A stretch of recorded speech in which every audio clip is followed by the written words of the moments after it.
नमस्कार, मैं हूं अजय सिंह और अभी आप देख रहे हैं फास्ट न्यूज इंडिया। जैसा कि देख रहे हैं, बिहार के गया जिला टेकारी अनुमंडल टेकारी प्रखंड के अंतर्गत अभी हमारी उपस्थिति है अंचल कार्यालय के सामने।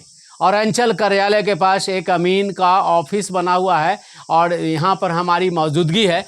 और मैं आपको बताता चलूँ कि अंचल यानी सीओ का हड़ताल 2 महीना लगातार रहा। 2 महीने के बाद हड़ताल से वापसी आई। चूँकि नई सरकार सम्राट चौधरी की बनी। नई सरकार बनने के उपरांत हमारे जो भूमि सुधार मंत्री थे, राजस्व मंत्री श्री विजय कुमार सिन्हा जी को न मिल करके अब मिला है दिलीप जायसवाल जी का। चलेगा दिलीप जायसवाल का यहाँ बुलडोजर। अब देखना यह है कि किसको मिलेगा न्याय। आप देख सकते हैं, जिस चेहरा को देख रहे हैं सामने, ये चेहरे हैं, इनका नाम है कमलेश कुमार मिश्रा। क्या है, मैं इनके मुख से जानूंगा। और सबसे बड़ा मैं आपको बताते चलें कि सबसे बड़ा मामला इस बात का है कि ये लगभग 6 महीने से दौड़ रहे हैं। जमीन इनकी, कागज इनके पास, और कह रहे हैं क्या, शपथ पत्र बना के लाइए। चूंकि आपके जो नेक्स्ट पार्टी है वो अपोज किया है। अब बताइए, हम दौड़े, जमीन मेरा, जब पैसा हम लगाएं और मजा कोई और मार रहा है। देखिए हमारे बीच में है, सबसे पहले मीडिया में आपका स्वागत है। चलिए, आपको भी बहुत बहुत स्वागत और बहुत बहुत धन्यवाद, क्योंकि मेरे भाग्य से या मेरा समस्या सुलभ होने के वजह से आपसे मुलाकात हो गई। और फास्ट न्यूज इंडिया को मैं बहुत बहुत बार, अनंतों बार शुभकामनाएं देता हूं कि आप लोग हिंसा से ज़्यादा, इनके पूर्व जिनसे हम ज़मीन लिए हैं, इनके पूर्व इनके 2 भाई थे, उनके द्वारा ज़मीन बेच दिया गया। तो ज़मीन जब बेच दिया गया तो अब विवाद का प्रश्न चिन्ह ही नहीं आता है। इनके द्वारा सिर्फ गुमराह किया जा रहा है। और अगर गुमराह नहीं किया जा रहा है तो ये बताएं कि किनके द्वारा आपत्ति किया गया है। और इस तरह से अगर बाई चांस मेरा कोई समस्या आ जाए या हमारी पत्नी का तबीयत खराब रहता है, मेरा अगर कोई तबीयत खराब हो जाए, पैसा की ज़रूरत हो, तो यह ज़मीन तो मेरा। अगर हमको किसी कारण बस पैसा का अभाव में मेरा जान चला जाए, मेरे परिवार का जान चला जाए, इसका जिम्मेदार कौन होगा, ये बताया जाए।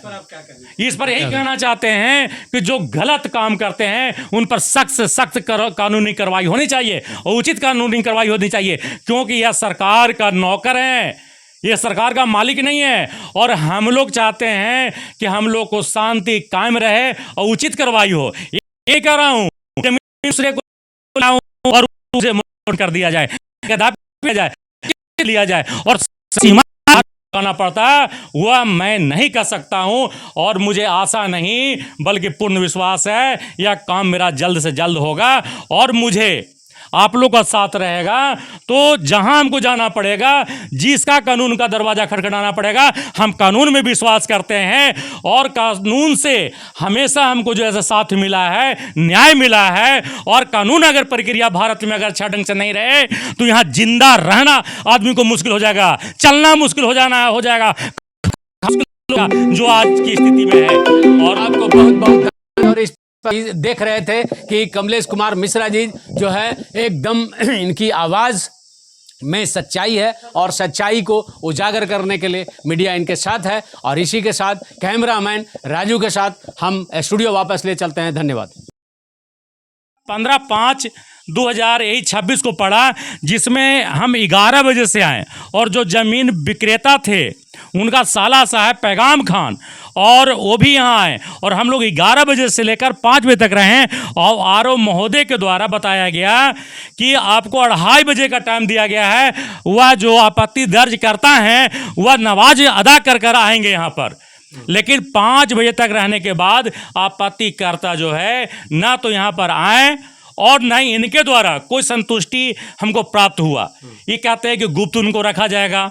मैं कहीं भी संसार के किसी भी जगह में किसी पर मुकदमा होता है, किसी पर कोई भी चीज़ होता है तो उसका नाम बताया जाता है। कुछ चीज़ों में आप जानते होंगे जो संदिग्ध चीज़ है, जिसमें नाम बताना मुश्किल होता है, वो अलग चीज़ है। ये तो ज़मीनी का चीज है, इसमें तो आपत्तिकर्ता का नाम बताना चाहिए, तो ये नहीं बता पाए। और जो जमीन हमको बेचे थे उनके परिवार को भी नहीं बताएं।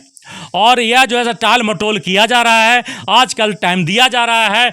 और हमारे यहाँ एक ही दुर्भाग्य है, अच्छा जो व्यक्ति रहते हैं उनको नहीं रखा जाता है। विजय कुमार सिन्हा जी तहलका मचाए हुए थे, और कुछ दिनों में ऐसे ऐसे जो कर्मचारी हैं जो टाल मटोल कर रहे हैं, कई लोग को आपने सुना होगा या देखा होगा, कई को सस्पेंड किए गए जा चुके। और ये होना चाहिए, उचित न्याय होना चाहिए। अगर हम दोषी हैं तो हमको सज़ा मिलना चाहिए, आप दोषी हैं तो आपको सज़ा मिलना चाहिए, दूसरा दोषी है उसको सज़ा मिलना चाहिए। आज ज़मीनी विवाद क्यों हो रहा है? इसलिए हो रहा है इन्हीं लोग की वजह से, क्योंकि काम को सुलझाते नहीं है, उलझा के रख देते हैं। और इसमें कहते हैं कि सहमति पत्र, तो मैं इनसे ये पूछना चाहता हूं, आपके मीडिया के माध्यम से पूछना चाहता हूं, जितने लोगों का मोटेशन किया जाता है, दखल खारिज किया जाता है, उसमें कितने लोगों का सहमति पत्र लगता है, ये बताएं। पहला नंबर। दूसरा नंबर ये बताया जा रहा है कि आपसी विवाद, क्या आपसी विवाद? मजदूर या कोई भी व्यक्ति हो, चाहे अमीर भी क्यों नहीं हो, सुवर्ण ही क्यों नहीं हो, किसी भी जाति का, किसी भी समुदाय का, किसी भी धर्म का, सबका जो समस्या है जिसको आप उठाने का काम करते हैं, और ऐसे भी आप लोग देश के चौथा स्तंभ माने जाते हैं। इसलिए आप लोग को अनंतों शुभकामनाएं देता हूं, और मुझे आशा नहीं बल्कि पूर्ण विश्वास है कि आपके पास मेरा समस्या जो बताऊंगा उसका निदान हर हाल में होगा। मुझे 100% विश्वास है। अच्छा, एक चीज़ बताइए कमलेश जी, इतना बड़ा मामला कितना दिन से चल रहा है, और आपके साथ क्या मतलब मामला? देखिए, लगभग मेरा मामला 3-4 महीनों से चल रहा है। मैंने एक ज़मीन लभरा मौजा में थाना नंबर 311 में खाता नंबर 62 और प्लॉट नंबर 224 में लिया था, जिसका एराजी 4.815 डिसमिल है, जिसका मैंने आवेदन किया। इसके साथ साथ कई आवेदन और किया, उसका सहूलियत से, आसानी ढंग से मेरा मोटेशन हो गया, दखल खारिज हो गया, रसीद कट रहा है, और राजस्व जो है, जो पैसा है, मलगुजारी है, मैं सरकार को दे रहा हूँ। लेकिन हमारे यहाँ आरओ सर, एक रवि सर हैं, रविशंकर सर हैं, रविशंकर सर हैं, जो भी हैं, और ये जो मेरा ज़मीन जो आवेदन किए हैं, जिसको बोलते हैं दखल खारिज के लिए मुकदमा जो दर्ज करते हैं, इसमें कर्मचारी का रिपोर्ट बहुत अच्छे ढंग से है, वो देखा जा सकता है। लेकिन आरओ सर के द्वारा बताया जा रहा है कि इसमें आपत्ति दर्ज किया गया है। अच्छा। मैंने उनसे बोला कि आपत्ति दर्ज किया गया है तो आपत्ति दर्जकर्ता का नाम बताया जाए, और उनका जो है बायोडाटा बताया जाए, ताकि और उनको बुलाया जाए। तो उन्होंने 2 डेट दिया, एक 5 तारीख को यहाँ डेट पड़ा था, उस समय इन लोग हड़ताल पर थे।